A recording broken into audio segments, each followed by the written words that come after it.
Bonjour à toutes et à tous, bienvenue dans cette nouvelle édition du JT de la rédaction de News Assurance Pro. Nous sommes le lundi 28 mai, sans plus attendre, voici les titres. Le syndicat national des sociétés d'assistance a présenté les résultats de la branche en progression de 5% en moyenne pour l'année 2011.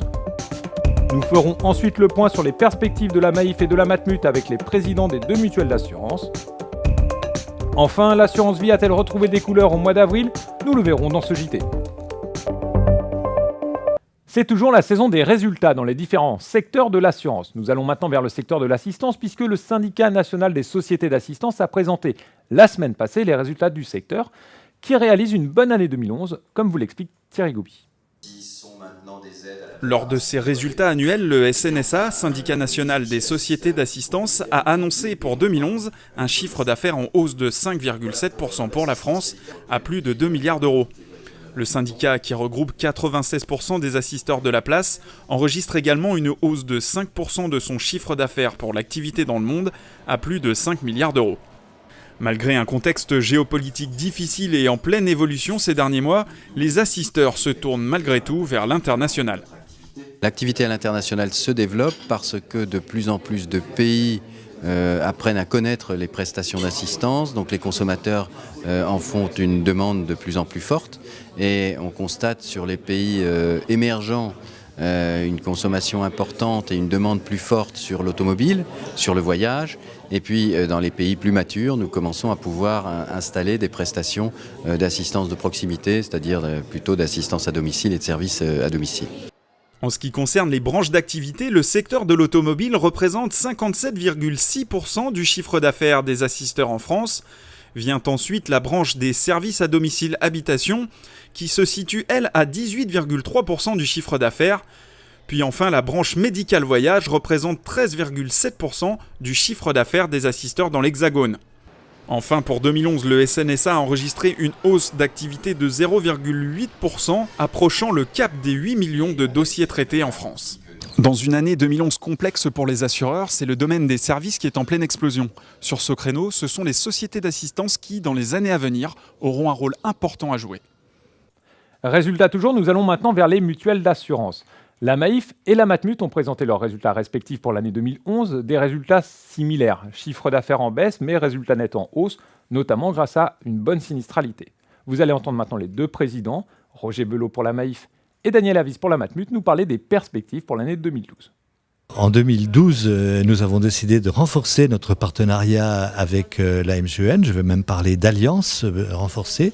Nous sommes bien sûr historiquement des partenaires, mais nous avons décidé d'aller plus loin, de franchir une marche supplémentaire, parce que les uns et les autres, nous souhaitons élargir nos métiers dans des domaines tels que la prévoyance ou la dépendance, qui sont de vastes sujets de société.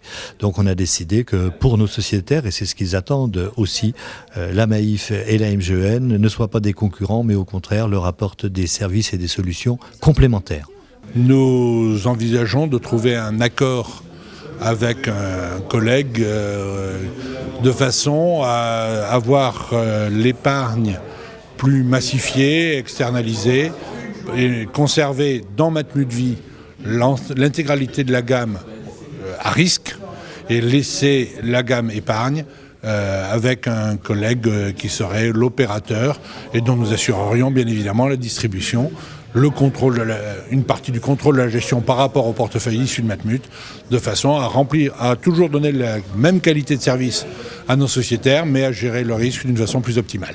Le développement de la santé est bien sûr un de nos chantiers prioritaires. Également, la diversification dans les assurances de personnes des produits à risque pour être en capacité de mieux répondre aux différentes situations. Nous connaissons à l'heure actuelle une période économique et sociale difficile. Des solutions d'assurance peuvent permettre de répondre à des inquiétudes légitimes de nos sociétaires. Il faut mettre ces produits rapidement à leur disposition. Dernier sujet de ce JT, nous allons voir maintenant si la collecte en assurance vie pour le mois d'avril 2012 est enfin passée dans le positif. Ce sujet a été préparé par Lorraine Raymondi. Malgré une amélioration de la collecte au mois d'avril, l'assurance vie reste en décollecte pour l'ensemble des 4 premiers mois de l'année, selon les chiffres de la FFSA et du GEMA. Le mois d'avril marque en effet un quasi-retour à l'équilibre avec un différentiel des cotisations moins les prestations de moins 100 000 € contre moins 1,2 milliard au mois de mars. Sur les 4 premiers mois de l'année 2012, la décollecte s'élève à moins 2,1 milliards d'euros. Entre janvier et avril 2012, le montant de la collecte nette s'établit à 40,8 milliards d'euros contre 47,2 milliards en 2011.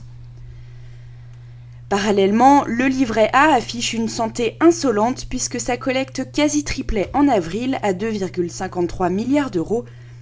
Le placement préféré des Français reste dans le rouge depuis août 2011 puisqu'en 9 mois, il n'aura connu qu'un seul mois de collecte positive en février. Voilà, c'est la fin de cette édition. Avant de nous quitter, je vous rappelle que nous vous proposons cette semaine des émissions spéciales emploi que vous retrouverez à partir de mercredi. Également, un reportage pro dans le cadre du dossier assistance. Je vous donne rendez-vous la semaine prochaine pour un nouveau JT de la rédaction de News Assurance Pro. Et d'ici là, très bonne semaine à toutes et à tous.